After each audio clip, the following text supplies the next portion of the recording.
Hello, everyone. This is Coach Matt for the Seattle Chess School. This particular video will be of games of mine in the Traxler gambit in the fried liver attack. All of these games, as usual, are from correspondence games. The names of the players will not be said, but the ratings in this particular set of games will range from about 1530 to 1890. And so no 2,000 players, no 2,100 players today. Very hard to get this kind of thing against higher rated players. Mostly it's lower rated players that play this. One good thing about all of these games I'm going to show you today is that the longest game will be 22 moves. So every game will be essentially, well, not essentially, but will be a miniature. So this is a rather aggressive, brutal attacking line, and it so hopefully we'll show you some of the ways to achieve these kind of positions. Well, let's get right into it. Okay, so the first couple games that we will look at from this position with white to move is what happens if white does not take on f7 or play an aggressive move like d4. First game, in fact, both games we will see in this position. The first one, white played castles in this position. And because there was no attack on f7, this, of course, gives black a chance to castle ourselves. And this protects f7 forever. Okay, so let's get into it. d3, logical d6, knight c3, kick the knight away, knight backs off, bishop g4 with a pin, threatening to play knight takes d4.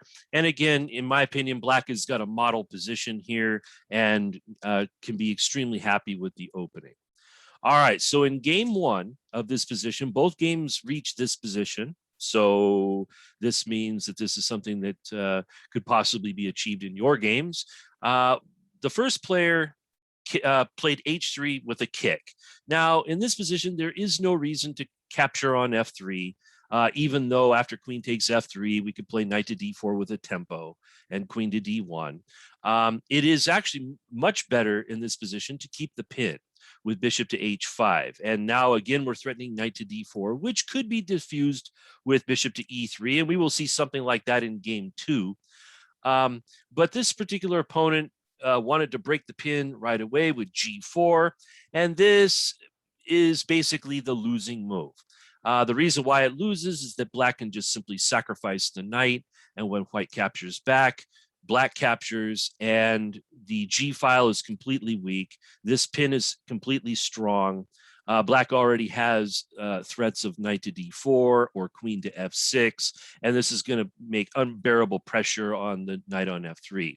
This particular opponent chose to collapse right away with king to g2, and after knight to d4, white can already resign. As a matter of fact, white played it out till mate, which did not last very long. After king to g3, bishop takes, queen to d2. All it leaves is to bring the queen over as fast as possible. And after queen d7, this is what's going to happen. Queen g4 is a very, very serious threat. And after rook to g1, queen to g4, king to h2, black wins with queen h4 checkmate. In game two, going back to the position after bishop to g4. In game two, white played bishop to e3, which seems a little bit more logical, trying to slow down the attack on this particular diagonal and also trying to guard the d4 square. Nevertheless, knight d4 came in anyway, and in this case, black picks up the bishop pair. So nice little advantage. Knight to b5, trying to get the bishop pair back. Bishop takes b2 looks a little risky after rook to b1, so the bishop backed off. h3, again, no reason to trade a bishop for a knight in this position. And in this case, probably it's not quite so good to keep the pin, since building up on the knight is not really all that possible. So in this position, bishop to e6 was played, trying to diffuse the power of this bishop. And after white took, black took, and now the half open F file is going to become useful, and it actually becomes useful quite quickly. A4 trying to bother the bishop, C6 trying to make room for the bishop, knight to C3, and since D4 looks like a nice little idea for white, C5 was played to try to slow that down, but now the dark square bishop isn't quite so good. So this guy will need to be recycled, but the putting the clamp on the center temporarily seemed to be worth clogging the bishop like this. Nevertheless, white goes back into B5, A6, knight to A3, trying to recycle itself on the C4 square, bishop C7, and after C4, this makes this pawn glom in the center of the board unattackable and unalterable. So this means all the pawns will control pretty much every central square. So we can play around this. So queen to E8. This is starting the final attack. We're intending just to play queen to G6 and excuse me, knight to H5 with doubling on the F file. Queen to D2. Knight to H5 already, trying to go into the F4 square, A5. And here, black has a winning attack by simply, first starting off with an exchange sacrifice. This is going to completely cripple the pawns around the white king. And it would seem like it was a good idea to go queen to G6, but on queen to G6, white could play king to H2, and white now gets time to play rook to G1 and possibly rook to G3 to help defend themselves. So it is much more accurate to play knight to F4 first. This sets up two threats. One is queen to G6, and the other is queen to H5. Both of these will cause all kinds of problems around the white king. In the game, white decided to end it immediately by just simply making a move that doesn't do anything in the form of knight to C2. Any other move, like king to H2, for example, will not be met by queen to G6 when rook to G1 can be played, but it would be met by queen H5. And now suddenly the attack on H3 is unstoppable. So white can basically resign here. Instead, white played knight to C2, and after queen G6, noticing that queen G2 is mate, white decided to throw in the towel here. Okay, so this is what happens when the opponent does not play an aggressive move, whether D4, bishop takes F7, or knight takes F7. Okay, now this game, we shall look at what happens when white plays D4. Not a very popular move, but it does lead to a big giant mess if you like that type of thing in chess, because black is forced to play D5. And now both sides either have to calculate very well or have to do their homework before they enter such a position to know what to do here. In this particular game, white played bishop takes D5, which resumes the attack on F7. And it also attacks the bishop on C5. So this, again, looks like a really good move by white, wins material. Black can actually take back to save his dark square bishop, but now knight takes F7 happens. So this is one of these variations where we have to bravely give away our H8 rook because of the fork, and we don't have bishop takes F2 in these lines. So we must move the queen.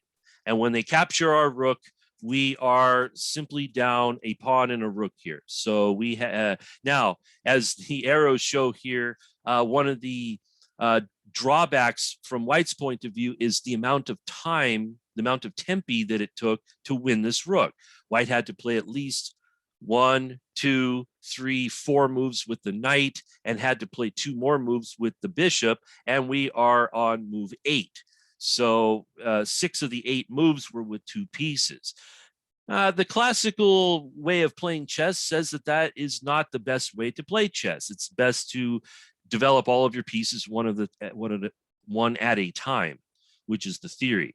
Okay, so here black tries to observe this particular rule by developing the bishop and attacking the queen. And on F3, in this case, Here, black wants to use the h4 square. And so to do this, we need to clear the knight out of the way. Well, here we have a very easy clearance move with knight takes bishop, pawn takes. And in this position, it turns out I did not play the most accurate move. Most accurate is, in fact, queen h4 check. Because if the king starts to wander around to d2, say, then after queen to f2 check, black actually has a pretty sizable attack against the king. If white plays the more logical g3, making a two-way fork here, black actually can play queen to h3, and the threat is to play queen to g2. And once this queen gets to g2, then knight takes c2 becomes a threat, queen takes h1 is a threat, knight takes f3 is a threat. So for example, if white tries to pick up more material with pawn takes bishop, queen to g2 sets up some really nasty threats. The biggest of them is knight takes c2, forcing white to sacrifice the queen. So that was the quickest way to win. As it was, I played knight takes f3 check with the idea that when the knight was accepted, then we play queen to h4 check, and banking on the two bishops, the queen, and the king starting to float around. I thought that there was plenty of good attacking chances here. Luckily for me, my opponent played king to f1, which allowed queen to f2 mate. That's all very well and good, but a lot of times we, of course, have to expect our opponent to play much better than that. So one possible variation could have been, say, king to e2, queen f2 check, king to d3, queen to d4 check, king e2, and now the nice tactic utilizing the pin, queen to e4 check, and after king to f1, bishop takes f3 with an ongoing assault. The immediate threat here is actually bishop to g2 mate. We also are threatening the queen. We're threatening the rook. We can also castle our king and have the rook come on to f8 to participate into the attack. This should give black a completely winning game. So if instead white plays king to d2, queen to f2 check, there is a nice little tactic here in case white tries to play queen to e2, which looks like it defends everything, even though black can still play a few checks, but that's like queen to d4 check. But instead, we have a distraction tactic in the form of bishop to e3. This, just in case white plays king to d3, backtracking with bishop to f5 will in fact win the queen. The king is distracted away from defense. If the king goes back to d1, then bishop takes f3 once again ought to be a decisive result here. So black is winning.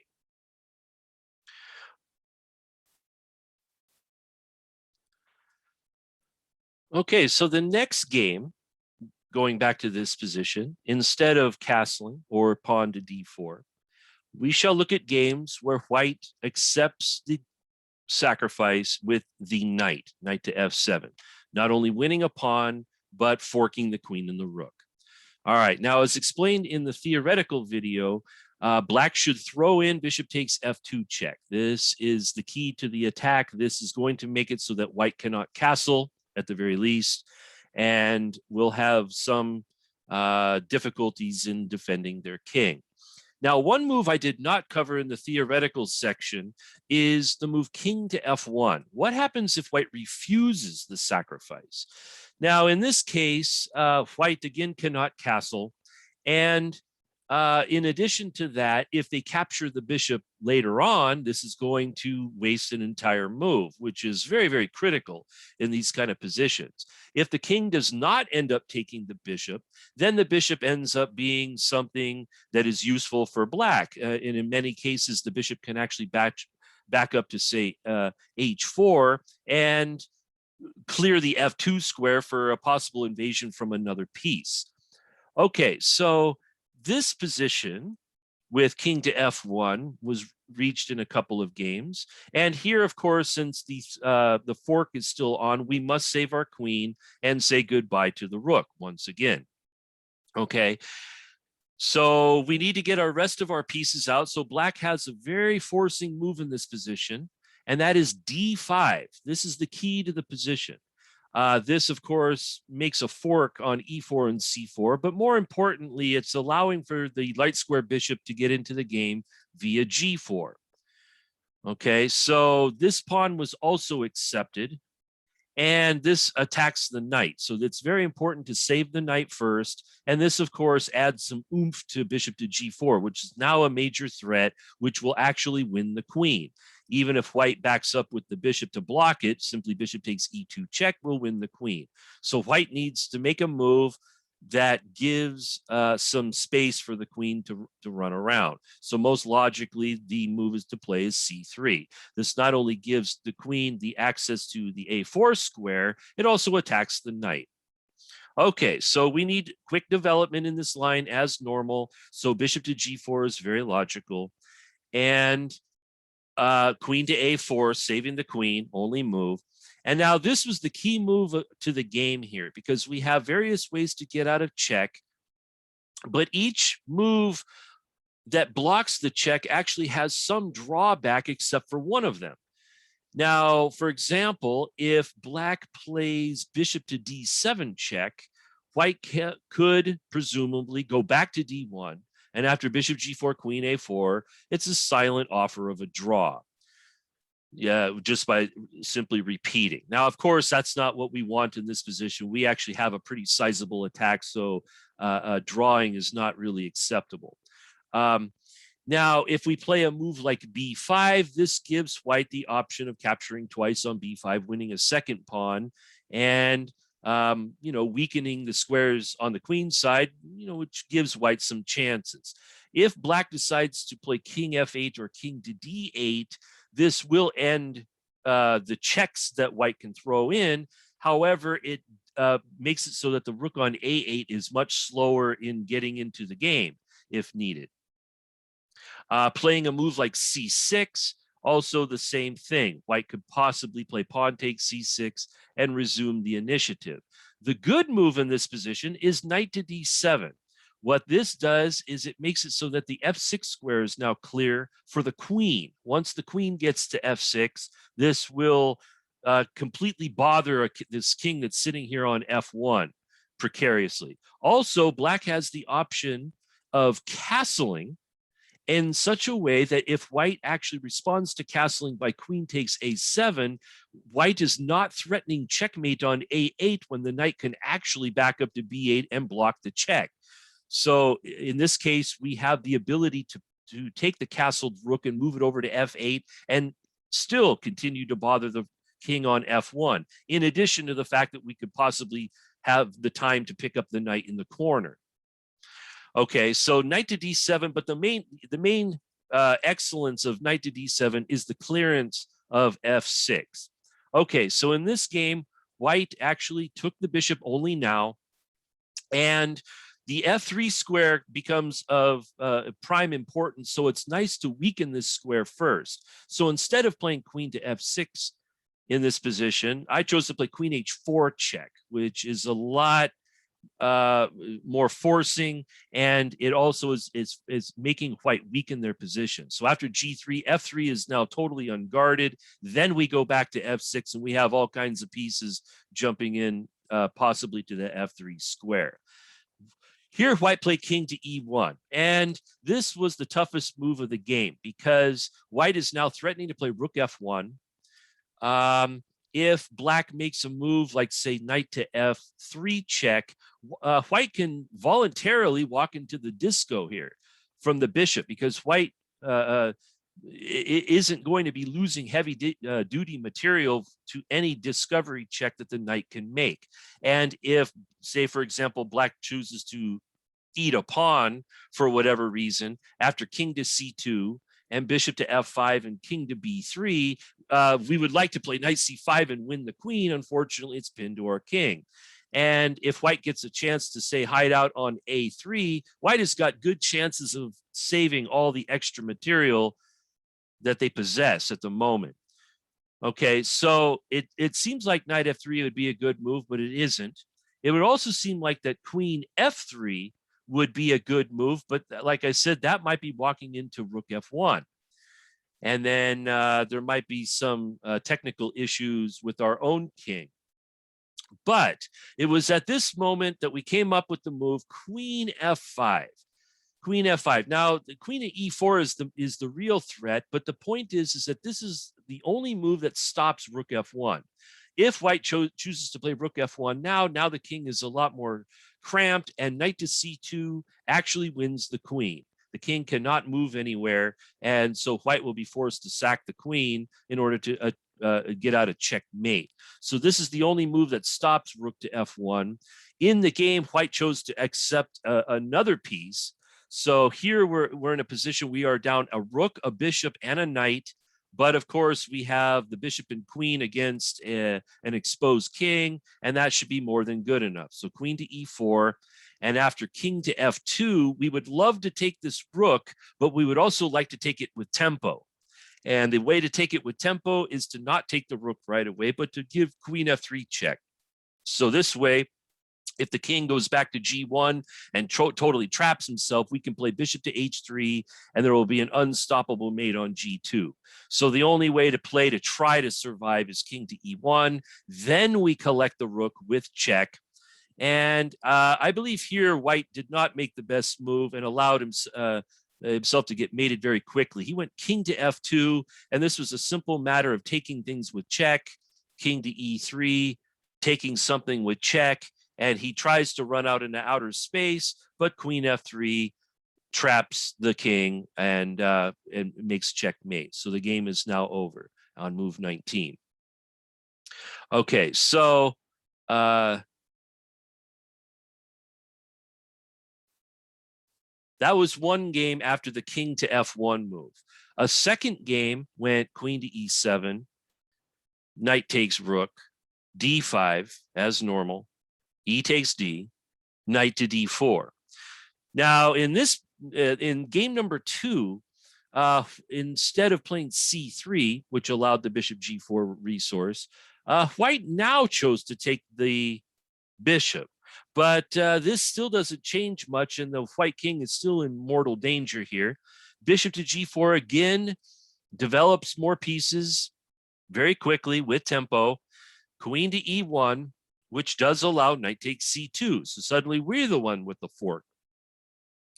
But the more important thing, in addition to threatening the queen, is we are also threatening queen c5 check, which could be extremely unpleasant since we'll be attacking the bishop and making the king walk out further out into outer space. Here, white played d6, which does clear the f7 square, or I'm sorry, clear the diagonal to the f7 square, so that possibly we could play bishop f7 or knight to f7. Queen takes, bishop takes was played, so this means black has to forfeit castling. So king to e7, and now we are attacking the rook, which is defending the bishop on f7. We are also attacking. I'm sorry, we are attacking the knight with the rook, is what I should say. We are attacking the king with the bishop. We are attacking the queen and the rook with the knight. We are also threatening a heavy-duty check on d4 with the queen. So with all of these threats and just simply multiplying on white, the game is already over. In this position, white chose to save the queen, which walks right into knight to e4 check. And since this knight has taken away these two, the bishop has taken away all of this, all of these squares, knight's taken away g3. The only move is king to g1, which loses to the very simple queen d4 check, queen f2, queen takes queen checkmate. Okay.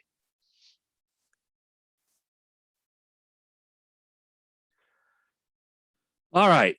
Now, here we will get, after knight takes f7, bishop takes f2, we will look at lines where white accepts the bishop, which is basically white's best move. This is better than king to f1. Okay, so knight takes e4, of course, is the best move. And here white can play king to g1 or king to e3. Now, as I mentioned in the theoretical video, when white plays king to g1, white can actually force a draw in this position, or compel a perpetual check out of black in this position. However, I had 2 games where white played king g1 and tried to win anyway. So we should take a look at this, because this is easily something that could happen in your game. So of course we play queen h4, which incidentally threatens queen f2 mate. We also have some discovery powers on the loose bishop, etc. And it also saves our queen from the attack on the knight on f7. Okay, so of course the drawing move is g3. I actually had one opponent actually play g3 and play the entire drawing line that I mentioned in the previous video.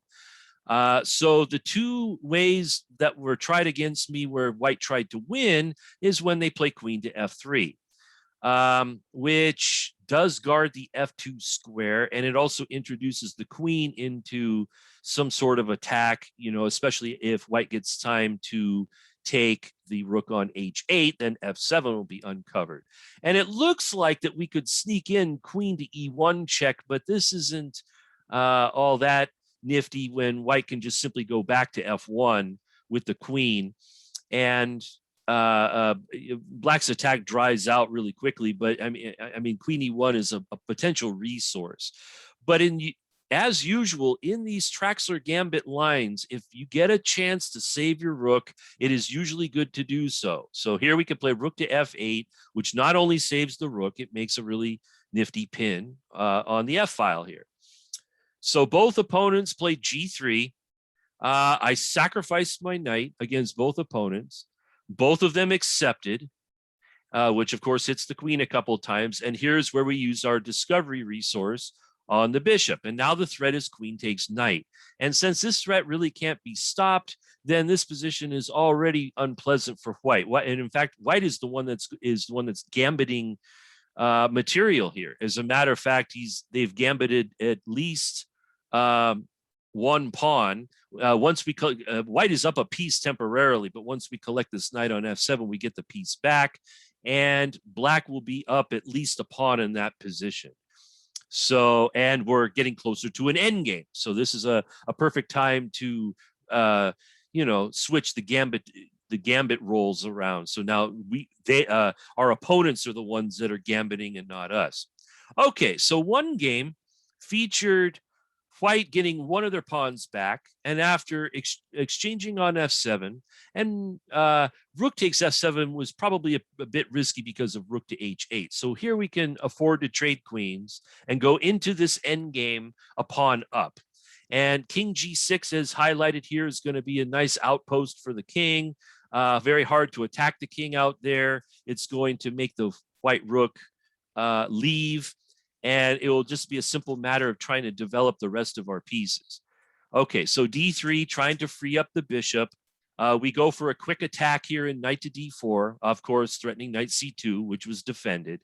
We go in with knight to e2, half expecting the king to go somewhere like, say, f2, and on king to f2 we actually have this really nifty tactic in the form of knight takes bishop, rook takes, king g6 check. Woohoo! Winning this rook on h7. So that would be a nice way to win the game. That's not what happened. White played king to g2, and because this guy's on a light square, this prompted the move b6. And now bishop to b7 will be coming in with check. So the bishop will be on a good square with gain of time. Bishop to d2, trying to free up the a rook for action. Check. King to h2. And here it was noticed that all these squares are guarded. So all we have to do is put a rook on h8 and check the king, and white will actually be checkmated once again. So rook to h8 was obvious and good. Rook f1. And after king to g6, there is a mating net that white cannot get out of. White tried to play rook h6, but after checking him, bishop takes. We could actually capture this bishop with either piece and just be up a piece in the end game. But it turns out that rook h8 is a lot stronger, because now we're going to take it with the rook, and white can't actually move their king. So this is going to lead to checkmate. And so on the 20th move in this game, white resigned. Okay, so let's go back to queen to f3. A second game went also rook f8, g3, knight takes, h takes, queen takes bishop. And in game 2, this opponent played queen d3, trying very hard to trade queens. This was not accepted because after queen takes f7, not only did we get our piece back, now we're 2 pawns up and threatening queen f2 checkmate. Suddenly the white king, well, not suddenly, white's king has actually been quite weak this entire variation. Rook to h2 actually defended the f2 square, but after knight to d4, suddenly knight f3 is a big giant threat.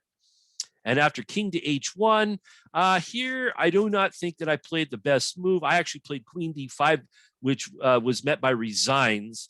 I guess the idea is that if king to g1, knight f3 check, and then we simply trade queens and then win the exchange.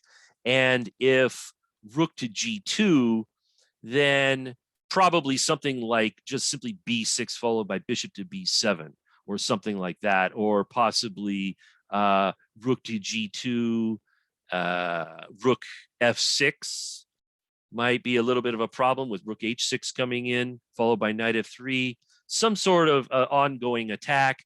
After queen d5, my opponent resigned. It was probably actually better just to go directly queen f1. After queen takes, rook takes, king g2, rook takes bishop. Black is now up a piece, but these guys are pinned forever.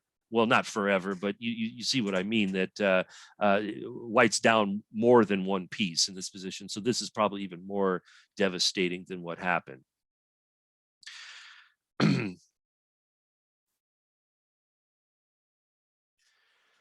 Now, the best move in this position is actually king to e3. And as shown in the theoretical variation, there will be some instances where, again, white can force a draw or force black to make a draw in the form of perpetual check.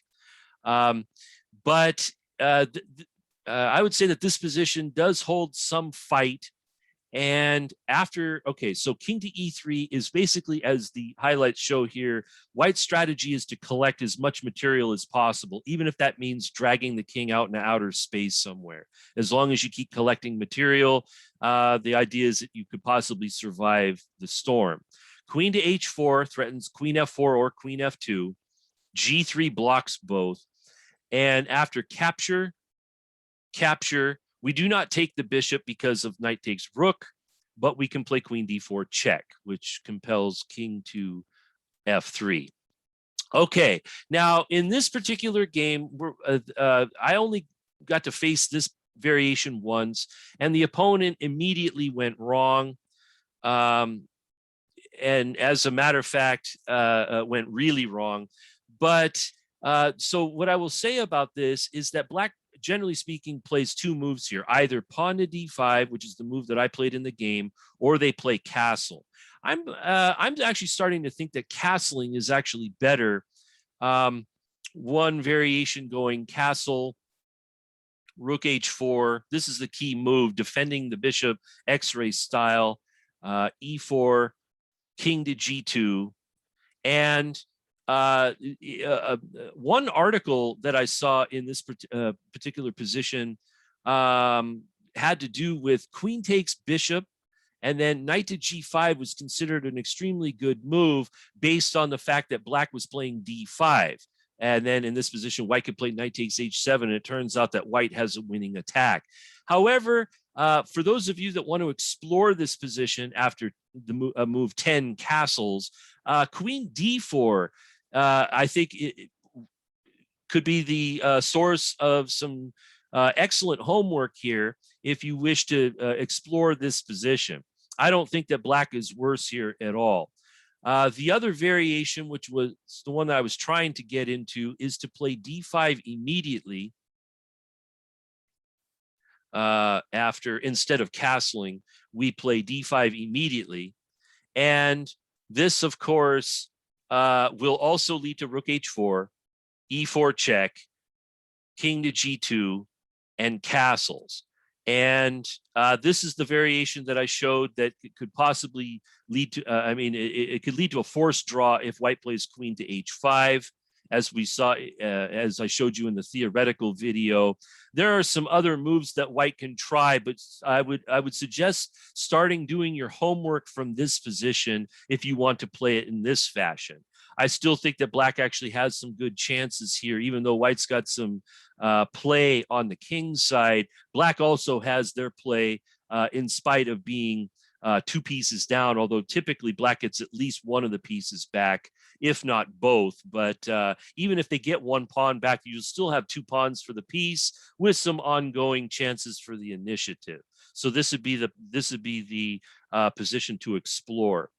The game that I played where we went d5, my opponent actually blundered immediately with knight takes rook. So this is one of the cases where the rook is totally poisonous. And the reason why it's poisonous is because of bishop to g4. This game, of course, went very shortly after this, because after king g2, simply capturing, take the free bishop. After d3, we take on c2. When they block the check, we win the bishop as well. And white resigned after king to e7. There's just too much dropping. And so, of course, knight takes h8 was not a wonderful move in that position, obviously. Okay, so another game, white decided to try to guard both the f2 and the f4 square with queen to f1. Okay, and again, this has kind of a similar idea as queen to f3. We're trying to utilize the f7 square by clearing the knight away. Again, if they don't take the rook, we can just simply save him. d3, hitting the knight away. And then when the knight goes back, now all of a sudden we're threatening rook takes knight. g3, give me the queen. No, give you check. King to e2. And then after the move d5, this is again a model of coordination. The knight is under attack. The bishop on c4 is under attack. Bishop g4 is a problem. And black already has a winning attack here.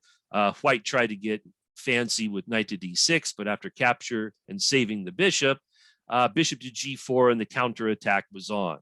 After king to e1, all we have to do is move this knight because the rook was doing a disco on the queen. So the knight went to the middle. And here, of course, this is a case where occupying the center was taken literally, and we occupy the entirety of the center, which just allows for a winning attack. After queen to g1, knight to f2, threatening bishop to f3, winning an entire rook, or actually we probably have a whole variety of threats. King to d2, knight takes rook. White decides to try to trade queens to lessen the attack, even gives a check, which was blocked. Bishop to f3, rook to f2 check, king c3. And here white is threatening to escape, I guess, whatever their version of escape actually means, to the b4 square. So here I played a5, and here white resigned. Black is threatening b4 checkmate. Rook c8 is also extremely unpleasant. Knight to e2 might be unpleasant. Bishop to d1 might be unpleasant. I mean, we've got so many threats and ideas that, and also extra material. We have an extra rook. So this game was over on move 20. So the final games we will take a look at is when white plays the absolute main move in the position, which is bishop takes f7 check. Black ought to play king to e7, as explained in the theoretical section of the video, last video. The f8 square is of supreme importance, and so we do not want our king upon this square. So we actually have to go out into the center ourselves with our king just to keep the f8 square empty. And as the highlight showed, we are in fact threatening h6, so the bishop should retreat. Okay, one game featured bishop to d5. And so this, of course, in some cases is threatening to take on c6. In some cases, we're threatening to play knight to f7. So knight f7, of course, is the bigger threat. So here I played rook to f8. By far, one of the better moves, just simply taking away that the knight f7 resource. And after castles, D6. Here, black has the plan of in some particular move order playing pawn to H6, queen to E8, followed by queen to G6, which should give black some good counterplay. Here, white played C3, bishop to G4 first, queen A4, and queen to E8. So here we even threw in bishop to G4, but we still have a similar idea of perching the queen out on G6, possibly even H5, whichever one is better. H3. Now it turns out H3 was a big blunder here. This allows black to invade with bishop to E2, rook to E1, and then clog the entire position with bishop to D3. This is really crippling here, and black has probably already got a decisive advantage. The attack on F2 is very real with the bishop and rook here. The queen coming out into the game on one of these squares is going to be extremely difficult to deal with. White tried to counterattack on the queen's side, but this just encourages bishop takes f2 check, which is what happened. And after king takes f2, knight takes d5 is a disco check. So this picks up the piece back again. It also guards the e3 square, so white can't wander out. So he has to wander back. And then after knight to f4, black has got a rip-roaring attack here. And as it has actually got their material back, and queen to g6 is going to be really strong. Knight to f3 was played in order to try to defend himself, but walked into another tactic. Knight takes h3. So here, of course, if pawn takes knight, rook takes, wins another pawn, and the king will be totally exposed. So now black is actually up in material. This is actually what happened in the game. And here, queen g6 was so strong that we can actually play it, and we can still sacrifice the Traxler rook. The Traxler rook was accepted, but when the other rook comes over, it turns out that the white king is totally trapped. After king to e3, queen to g3 is checkmate. Okay, so that is what happened. That's a sample of what happens after bishop to d5.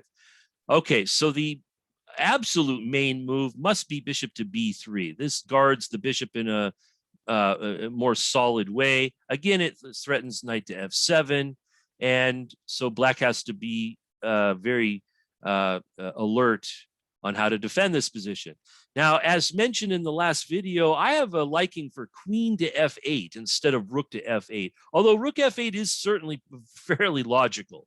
Of course, rook to f8, and then again, d6, h6, queen e8, and all this stuff, and we could still play those moves. Queen f8, though, is the only move that slows down d3. That is actually what I'm more worried about in this position. If rook to f8, white can play d3 in many of these cases, because this actually defends the knight. So there isn't any disco checks with bishop takes f2.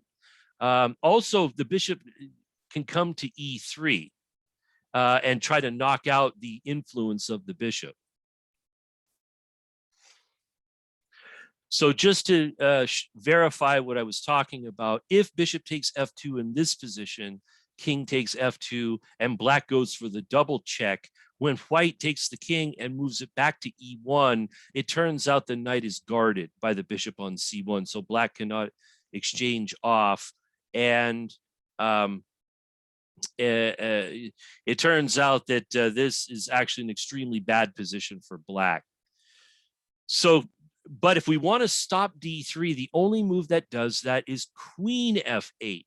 Now d3 is met by bishop takes f2, because when the double check comes in on e4, the next piece in is the queen, not a rook. So this means d3 is taken out as a resource.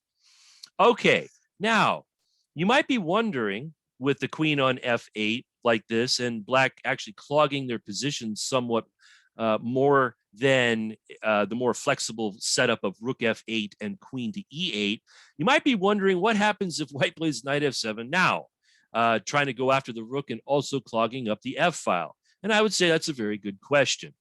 As usual, we should remind white that they have a king and play king takes f2. or bishop takes f2. And this game, black played after king takes f2, black played the theoretical move, knight to a5, just simply trying to exchange the knight for the bishop and then win the f7 knight with the queen. Well, of course, it is white's move, so white can actually win a rook. But on the other hand, they have just unleashed a double check of terrible proportions. And so after knight takes e4, it turns out that black now has a mating attack. King to e3 was played. And in this position, we have queen to f4 check, but it is actually much stronger to play queen f2 check. In this position, if white tries to run away, knight c5 check, king c3, queen d4 is checkmate. So the only move here in this position is to walk the plank and go out in a space. And here, white again has chomped all the material that has been fed to him. However, the king is very badly placed. And we can finish this off by playing d5. Now black has a mating attack. White has 4 choices here, but they all lead to the same thing. One choice is to play king d3, but that just immediately loses the queen. No, I'm sorry. I'm sorry. No, not king d3 is immediately decisively beaten by bishop f5 check. This is much more clear. King to c3, queen d4 is checkmate. Okay, if the king takes the e pawn, then simply knight c6 check. White has no other move than to take the other pawn. Then queen d4 is immediate checkmate. If the white king takes the d pawn, then queen d4 is mate immediately. We don't even have to prepare it. So the only way to possibly try to survive is to play bishop takes d5. However, this does lead to a forced mate as well. Queen d4 check. So the king can't go to f5, can only go back to f3. And after bishop to g4 check, here my opponent resigned. But the funny thing is that we are winning the queen, which is probably why he resigned. However, after king to g3, it's actually a very simple checkmate in 2. We play queen to f4 check, king h4 is the only move, and the g pawn does the job, goes to g5, and this is checkmate. So this is quite nice. Okay, so another game with this line featured knight to c3. So this was after black played queen to f8, and instead of paying attention to the attack on f2, they played knight to c3, which the whole point to the queen f8 move is to set up bishop takes f2 in a much better way. So here we play bishop takes f2, king takes f2, knight e4 double check. White does not have time to block this check with the knight because there's 2 checks here, so the king must move. And after king e3, this also leads to a forced checkmate. Queen f4 check, king to d3. Now here, knight f2 check wins the queen. However, we have more than this. We have knight b4 check, only move is to c4, knight d6 double check from the knight and the queen, knight guards b5, this knight guards d5, this knight guards d3, only move is king to c5, and here we can play queen d4 with checkmate, or we can do it with the extra fancy b6 mate. Very nice there.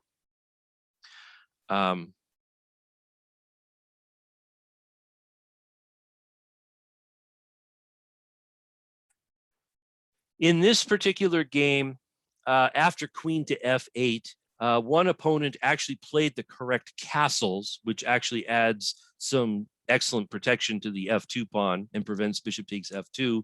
And after d6, knight c3, h6, knight f3. Here we would love to have rook f8 and queen a8, but here we are a little bit tangled up from before. However, we can still develop an initiative. we can still bring out our pieces. Bishop to h5, d3. And in this position, I chose to play king to d7, which is trying to reorganize the queen side, bringing this rook over to e8, or possibly like, I don't know, make a queen move and bring this rook over to f8. And then we can slide our king into c8 and have a better protected king. Knight to d5, trying to force the action, trade one pair of knights, trade off the bishop for the knight, trade off queens.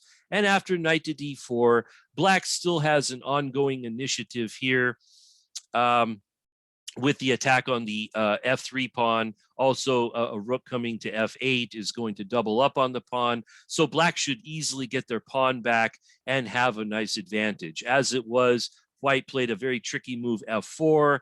And after e takes f, trying to do a counter trick so that if bishop takes f4, knight e2 check wins the bishop. After c3, forcing the action out of the knight, take, g5 protecting the pawn, d4, and then back up. Black actually has a great advantage here in this position. This game eventually, obviously, goes into an end game, but this is actually a really excellent position for black and shows what happens even if white plays the good move, castles. Okay, so we'll end the video with that. Just some games there showing the Traxler gambit in action. Hopefully you guys will get to use this as well. As usual, if you want to message me at Leechess, I am Bleorg at Leechess, BLEEORG. And if you want message me with your games, if I can get enough games of all these lines that I'm showing in the videos, I will make a video showing off your efforts in this particular line, whoever you happen to be. So we'll end it with that. This has been Coach Matt for the Seattle Chess School, and I shall see you guys on the next one.